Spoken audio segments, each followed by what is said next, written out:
Welcome to WesternSlopeNow.com. Meteorologist Russ Pappas here. With the exception of that thin smoke haze that most of us are seeing early in the mornings and in the late afternoon during the sunset, it's a mostly clear to totally clear sky. And that pattern will continue through the midweek, though Wednesday night, Thursday morning, we start to develop partly cloudy conditions as a result of some storminess in the mountains, but we are going to be dry through the period. Now, this is our second 100-degree day. We hit 101 on Sunday. That was a tie for temperature record. And we moved through the afternoon. We've already, at the 2:53 data gathering, we've already hit 100 degrees on Monday. We're still going up. The record on Monday for Grand Junction is 101. I suspect we'll tie, possibly even set a new record for this day.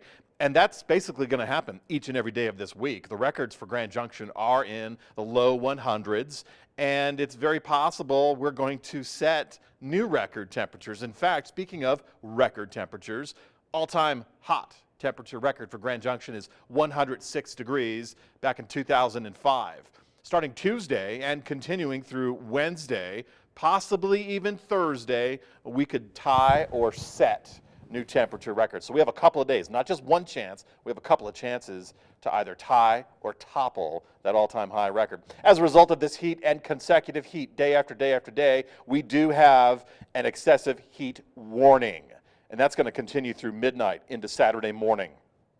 100-degree days, very hot, very dry. You need, as a human being, you need to avoid the heat of the day. That is the afternoon hours. You need to not overexert yourself outside. You need to get everything done, work or recreation, before high noon, and then relax during the afternoon hours. You need to hydrate, protect your skin with a hat, loose-fitting clothing. Long-sleeved clothing is best, but make sure you hydrate. That is the most important message for you as a person.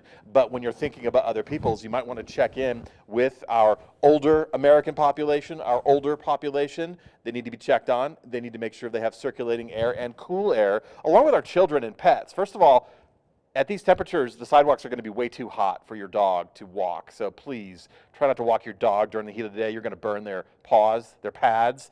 And children, never ever leave children in a car. This excessive heat warning, again, is going to continue all the way through each afternoon of this work week.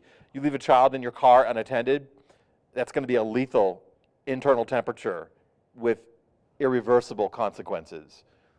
And while we're at it, let's not leave pets in the car either. There's no reason to leave a child or pet in a car unattended during this heat.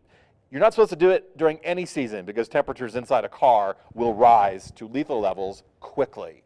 Speaking of lethal, look at these afternoon temperatures. So there's Tuesday, Wednesday, Thursday. There's the chance to tie or set new all-time high records for Grand Junction. And we still continue through the end of the week and into the weekend on a hot note. Though we add cloud coverage, that's because we do have some rain chances popping in underneath our ridge of high pressure, which is the dominant weather pattern this week. It's not moving, it's not budging, but it is going to get dirtied up because we're going to try to put in some storms along the divide, storms into the San Juans. Not going to get much movement out of these storms over the valleys, so the valleys will remain dry. We'll just get, by default, partly cloudy skies, maybe in a few gusty winds late this week and early next week. One of the other hazards to think about with these storms in the mountains is lightning. With these very dry conditions, all vegetation is going to be stressed and a little bit more conducive to ignition. Lightning is a pretty decent source. Let's not be the human source. Let's let the natural world do its thing. But again, please exercise caution with this heat.